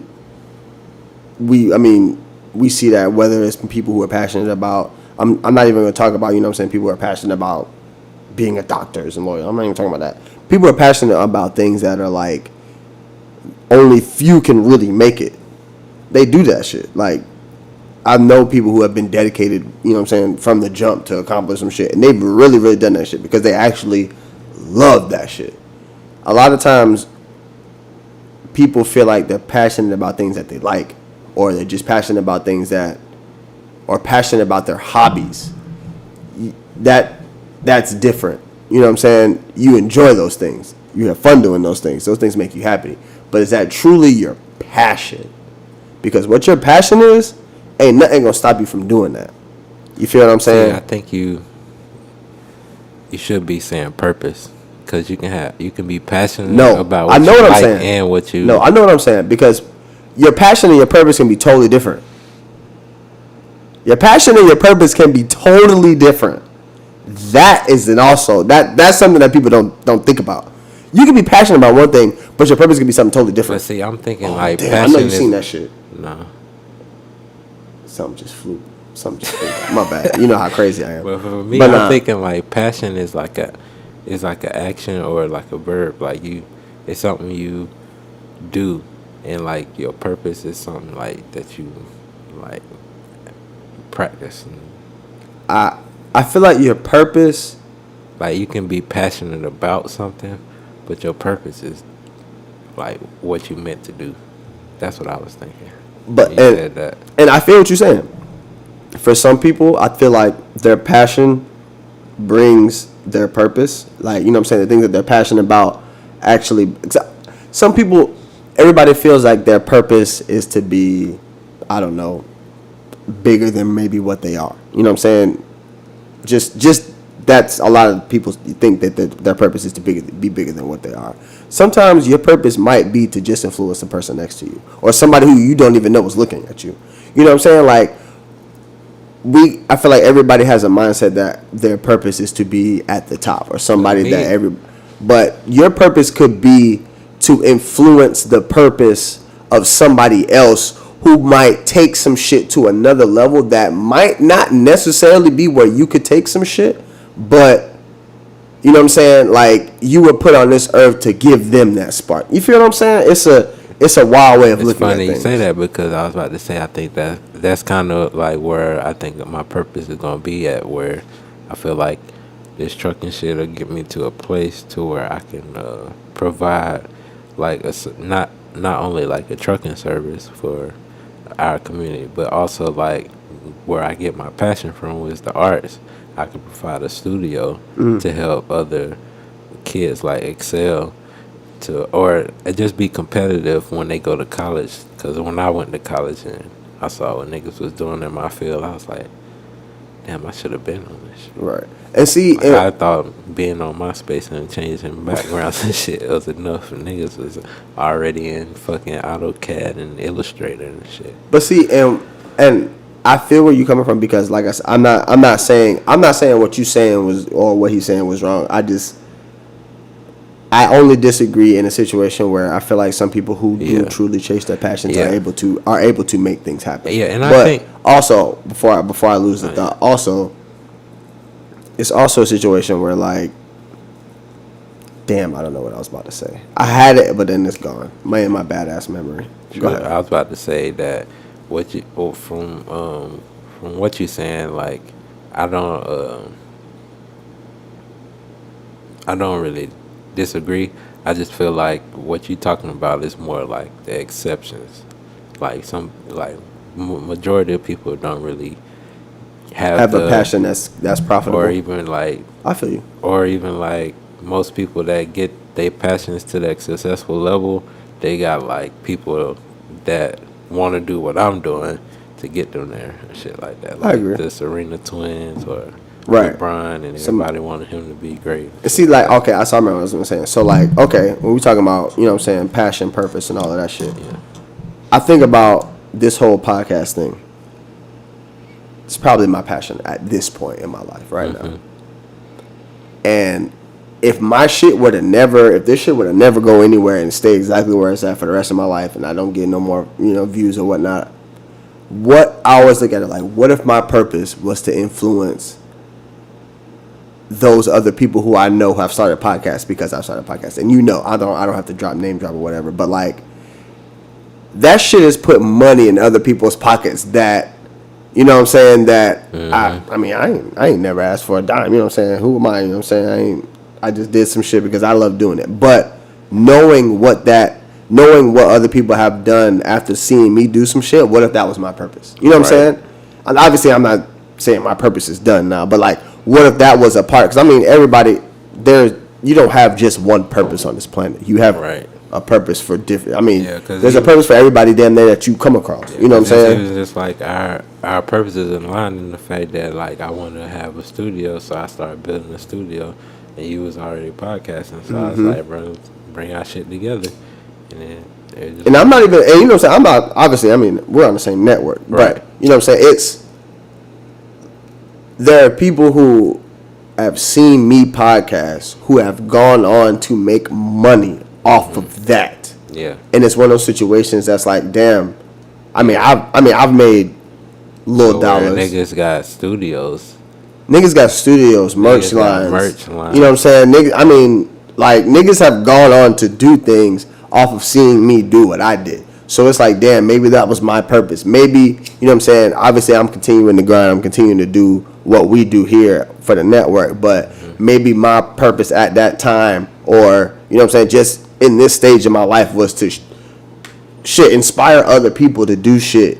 You know what I'm saying? And it's wild because it's like, if I wasn't passionate about it, that shit would make me stop doing it. Right, but I'm on the Cold Logic experience, I can't let you stop there. Oh, obviously not. So you know we're not stopping there. If niggas taking from you, you gotta take from them. But you gonna have a studio. You gonna have a merch line. It's coming. Oh, hey, I always said this was gonna be a slow grind for me. It wasn't. You know what I'm saying? I'm not in a hurry at all. The network is really just getting its feet off the ground. If we even got our feet off the ground yet, you feel what I'm saying? Like, we're about to go through some big changes with this split. It's about to expand to 2 cities. I literally hit up Lo today. I was like, "You ready to join the SQCN?" He was like, "I'm ready." I was like, "Say less." So we gonna make it happen. We definitely gonna make it happen. Yeah, man. Definitely gonna make it happen. Definitely gonna make it happen. Yeah, I'm hoping that this condo come through. I was gonna try to do the roommate thing for a minute, but I was like, man, let me just figure out how to do shit on my own. Condo? You trying to get a condo in Atlanta? Yeah, mainly got somebody for me that want some realtor shit. But check this out. It's basically the same rent as this 3-2 condo. That's nice. And not far from where Bailey and them at right now. Bailey and them house pretty far too. Is it? Yeah. I bet it is. It's probably one of the lower value because it's like down on the hill. You know, Atlanta got all the fucking hills. But it's still far. Say less. They got that. They got the spare room. Oh, they got plenty of rooms. Oh, say less. I know where I'm staying next time I travel to the Atlanta. As a matter of fact, I need to get up there. I ain't been up there in a minute. Yeah, it's only 7 hours, B. Nigga, I'm not driving my car out there. Only 7 hours. You crazy. So I'm hopping on that plane, dude. The fuck? To Atlanta? Yes, nigga. I'm not driving my car to Atlanta. But I feel like that's a 30-minute trip. 30-minute trip to drive to Atlanta? It gotta be. That's how you feel? Oh, you talking about on the flight? Yeah. Oh, yeah, absolutely. It's not that. It's like 30, 45 minutes. Yeah, like 30, 45 minutes. That's all I need, shit. Quick trip. Blah, blah. That's a waste of jet fuel, nigga. I ain't paying for the jet fuel, nigga. I paying for the seat. You feel me? Oh, man. But yeah. Man, shout out to the Cold Logic experience, man. Talking about taking the power back. Go ahead, play that. And yeah, let me go back to this. He was making a point. But yeah, we stopped because obviously we gonna sum it up. My dog was like, I'm gonna challenge that, and I was like, I get what you're saying. It's more the exception than what everybody else should be doing. Right. Because everybody ain't got it like that. Are you making 3 times your age in income? More than that. Good. But still, now the point is, see, we talk about the whole process of power. Do you have a network of men that you can call on and collaborate with and build with? I'm building that this year. That's a big focus for me. All Really right, getting so out there and this is one of the places where we fell behind. And you'll be 30 just like that. You're still trying to get yourself locked in as far as your career plans, and you don't have a network. When your non-black counterparts are coming out of school with these things in mind and building networks and going and building their network of men. Many of these guys, if you plan on staying in corporate America, marriage is going to be on the, especially if you plan on going up, marriage is going to be on the docket at some point because there is a marriage cap. And everybody can like it or dislike it. So, in due respect, stand up. Yeah, I don't really care about passion. I care about practicality. And so many of us have passions, and while we're sitting around trying to figure it out, and then we wonder why our women won't follow us. Agreed. I don't have the issues that. Never mind. I mean, not. All right. I agree. I don't have the issues with these women that this nigga Kevin Samuels be having, bro. So I don't be relating to the shit. Like I done been homeless and obviously I was young, but I was old enough. But I've been homeless, and if I needed a chick, she was gonna be there, and she was gonna hold it down regardless. Same. So it's like, not that I really love her shit, but and that's the thing. We ain't made it to that level though. What level? Where like marriage got to a point or that it didn't work. He done been married twice. Why? He said the first one was his high school sweetheart. Simp. Next. They came back with, he simped for that one. And then he said the second one was simp. Pretty much, he simped. All this nigga is. And, you know who he is, bro? What we talk about, you know who he is? Who? That nigga is nothing but the nigga Corinne Steffens. And let me break that down. I'm turning. Get your brain. Yeah. Man, on that. This nigga is, because gotta turn the music up. All this nigga is a reformed simp. That's it. He's a reformed simp, and the only reason I say maybe not. I shouldn't even put him on Corinne Steffens level because I feel like Corinne Steffens intellectually is on a whole nother level. This nigga. Yeah, she was red pill before red pill. Oh, nigga. She is the red pill. Like this nigga is. He is what you say. He is literally Revenge of the Nerd. Like I know the game now. So he's Mr. Analytics. He's the nigga who comes to the sports argument with the numbers. And it's like, nigga, you don't be watching the games. You can't even get into the game. You don't got the eye. You know what I'm saying? You got the numbers, but you don't see it. That's what this nigga Kevin Samuels is. He is an analytics nigga. He looks at the numbers, analyzes the numbers, and be like, damn, this is why this didn't work out for me, and tailor your life to where this could work out for you. He uses that to make his arguments or be boisterous with his points. And for a nigga like me, who done got pussy from when I had money and when I didn't have money, that shit is not gonna do nothing for me. I'm gonna look at you crazy, bro. But I will say, in his defense, he talking about marriage, not just getting pussy, bro. And if he's saying that's the problem, niggas trying to get pussy, and they creating single mothers, basically. And I'll say this: I had a number of exes that if I were to decide to have wanted to marry, They wasn't gonna say no. But you know you weren't ready for this. Obviously. That's the other thing. A lot of that people, niggas be getting on there thinking they ready. Yeah. Oh, see that? See, if you get if that's the people that's getting on there, that's on them. That's him. That's their fault. He probably got married before he thought he was ready. Simping. You thinking simping gonna do what you need to do to keep your marriage together, but it's not. It's not. You gotta go back to the tradition, regardless. And it took him 2 marriages to figure that out. And now he's on the other side like, listen to me. I've been there and done that. I get it, Kevin Samuels. You're speaking from experience. And from a nigga who currently is probably just getting pussy. Ain't no woman right now taking Kevin Samuels seriously. But you think he wasn't getting pussy? No.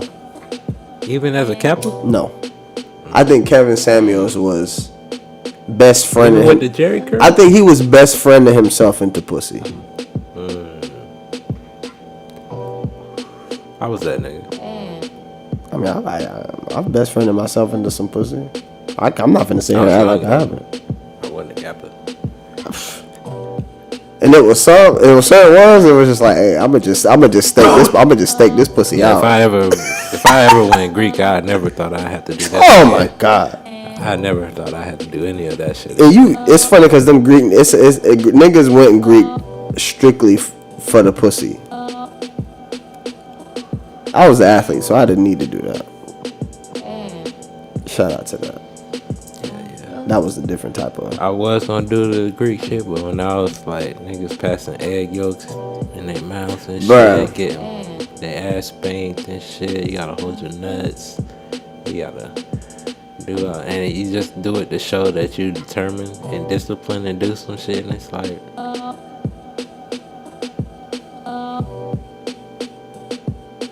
Bug breaking. Literally. By your own people, though. To get you prepared to live in the white world. Because you're going to have to do whatever anyway. Which is wild. That's crazy. Now that you said, now that you put it like that, I didn't even think about it like that.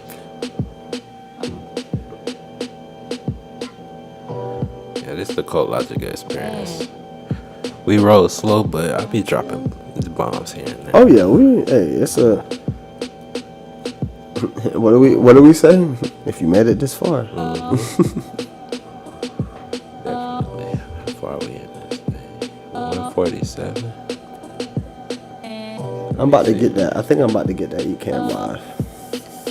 It's worth it, B. I feel like if I get the Ecamm live, will we able to run that shit together? Probably. Like if I could, like, if I do mine on YouTube, you could do yours on like Facebook or no, I'm just saying, like, could I be in your Ecamm live if I got Ecamm live type shit? Oh yeah, like the interview shit. Yeah. So how'd you download it out the internet? Yeah. So it's not an app. No, it's not like in the App Store. No. Okay, because that's where I look.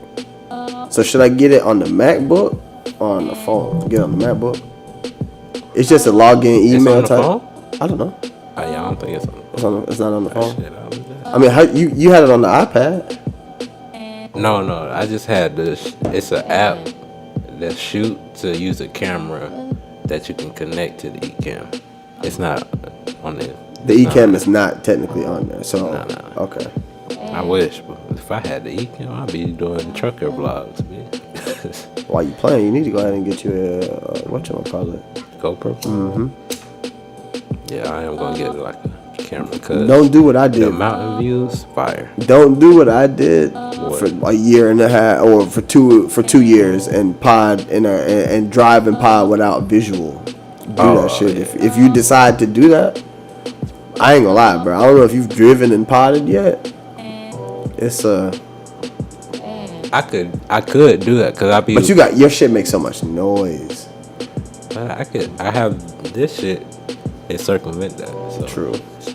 But I do have the setup, like when I be like driving, I'll be listening to music, but I have like the game on. with my iPad. So I do got the setup to where I can have like a camera there, and just cycle through them. And then You might just need one camera. yeah, but I know I can have like further view. Oh, true. For everybody else. Like if I was like driving through the mountains, something that'd be like cool to show people. Like, hey, real quick. Or I could just do pre-recorded shit. But I don't like editing, bro. You know, I ain't never edited. Only thing I've ever edited was start points and end points. The only thing, this was my plan was to like start doing more lives, and then like once I start getting time to have a whole bunch of like videos to edit, I'm just edit them and put them out in clips and shit. Sound good. Cause once you got, cause it's like hard to like edit ECAMM live. Cam live from that. Yeah, but it's like it's easier to edit when you got a whole bunch of footage to use, rather than like trying to edit what you got and be like, man, I'm tired of this shit. I could just go to the next one and be like.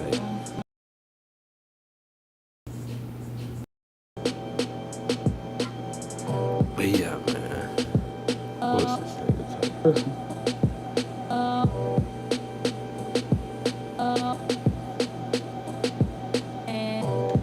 That's all I wanted to show. Basically, I wanted to show that a lot of don't have a sense of urgency about this race shit. And that was a prime example of a nigga. Shit,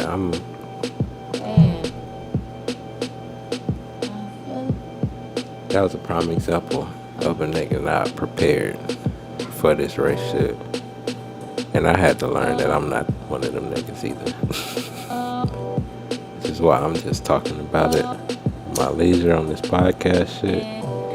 And I'm still grinding on this shit. I'm looking at this Ecamm shit. These cuts is crazy. The what? I downloaded the Ecamm zip file, but it didn't charge me nothing. Yeah, it's free for like 30 days. Oh, Ecamm like Live 2 is weeks. what I'm looking for, right? Yeah. Okay, hold on. It's the first one free, but then you can upgrade it after 2 weeks. Yeah. And then they got like a pro version where you get a whole bunch of more features. How much is that? I don't know.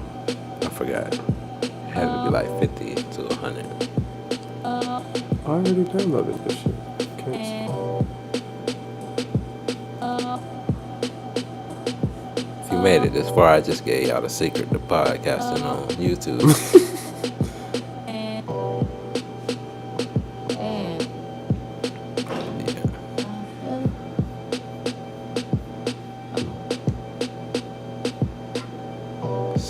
That's it. So what it look like on your shit?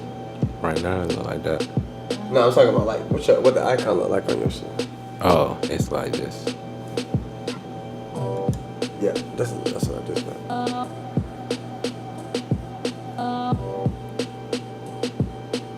Oh. So basically, man, I'm on the Ecamm Live right now. Oh yeah. Let me go ahead and sign up for this shit. Yeah, put your YouTube account. You can put multiple accounts on there too. So cause I just cycle through mine and the Squadcast one for the live. Sometimes I'll be forgetting, but I'm trying to keep it on my Gmail account. It's the same as my YouTube account. True. But yeah, man, I showed all of y'all that to say. Just when you thought we was all black, they show you that we not. And that means we gotta take care of ourselves, people. So get out here and grind, whatever you're doing. Get your bread up.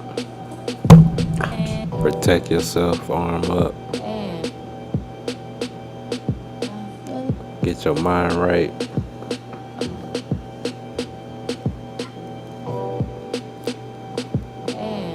What time you gotta get up out tomorrow? Take the pussy off the pedestal. This nigga did 4 p.m. You a.m. gotta get up.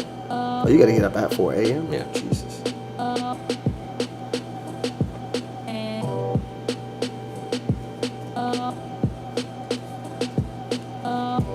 Oh, not campaign. Oh.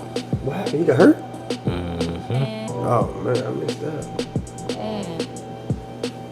Them calls be putting in, boy. I swear. Right when Chris Paul get back, lose back up. Right. That's crazy. He been lighting their ass up too.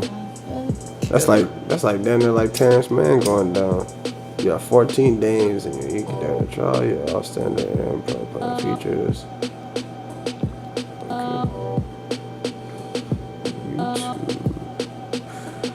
Oh, you got the free version? Yeah. After you play with the free version, you're like, bro, I cannot not have it. So Just I like that. might as well pay for it. But I appreciate y'all tuning in to the Cold Logic Experience. I ain't even intro this bit. You did. But it's cool. Shout out to the Squadcast Network. We still growing. If you want to be a part of that, hit up the Cash App. I'll just play it. Hit up my solo link scrolling across the bottom right now. There you'll see all my contact information. Or you can email me, hit me on my website, univerco.design, or shit, I think I'm all that other shit. Facebook, Instagram, all that shit on there. Yeah. Tune into it if you made it this far also. This is lit. On multiple podcast platforms. And this also, shit really is live. Also, I'm all in the mic. we be on the YouTube on live on Saturdays, so you can catch the live version of the audio, because it's not gonna be on there after that. If you're not live with us, you're not live with us. But we out.